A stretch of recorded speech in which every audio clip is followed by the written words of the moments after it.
କେରାଣ୍ଡି ମାଛଟି ପହଁରି ପହଁରି ଅନ୍ୟ ପ୍ରଜାତିର ମାଛମାନଙ୍କୁ କହିଲା, ଆଜି ଏକ ଜରୁରୀ ସଭାର ଆୟୋଜନ କରାଯାଉଛି। କିଛି ଗୁରୁତ୍ୱପୂର୍ଣ୍ଣ ଆଲୋଚନା ହେବ, ତେଣୁ ଯୋଗ ଦେବାକୁ ଅନୁରୋଧ। ରୋହି ପଚାରିଲା, କିରେ କେରାଣ୍ଡି, ଏମିତି କି ଆଲୋଚନା କରିବୁ କି? ସାଧାରଣତଃ ମାନ୍ୟଗଣ୍ୟ ଓ ଜ୍ଞାନୀ ଗୁଣୀମାନେ କିଛି ବିଚାର ବିମର୍ଶ କରିବା ପାଇଁ ସଭା ଆୟୋଜନ କରିଥାନ୍ତି ଓ ତଳତଳିଆଙ୍କୁ କହିଥାନ୍ତି ସମସ୍ତଙ୍କୁ ଡାକିବା ପାଇଁ, ଏ ସଭା କରିବା ପାଇଁ। ତତେ କିଏ କହିଛି ନା? ତୁ ମନକୁ କହି ଚାଲିଛୁ। କେରାଣ୍ଡି କହିଲା, ଏତେ ପ୍ରଜାତିର ମାଛକୁ ସଭାରେ ଯୋଗ ଦେବାକୁ ଡାକି ଆସିଲି, କାହାର କିଛି ପ୍ରତିବାଦ ନାହିଁ। ତମେ ଏମିତି କିଏ କି ଏତେ ପ୍ରଶ୍ନ ପଚାରୁଛ? ରୋହି କହିଲା, ତୁ ଜାଣିନୁ କି ମୁଁ କିଏ?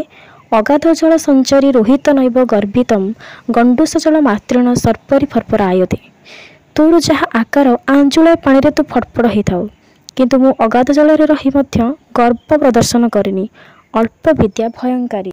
କିଛି ନ ଜାଣି ବେଶୀ ଦେଖେଇ ହେବା ତୋର ପ୍ରକୃତି। କେରାଣ୍ଡି କହିଲା, ରୋହି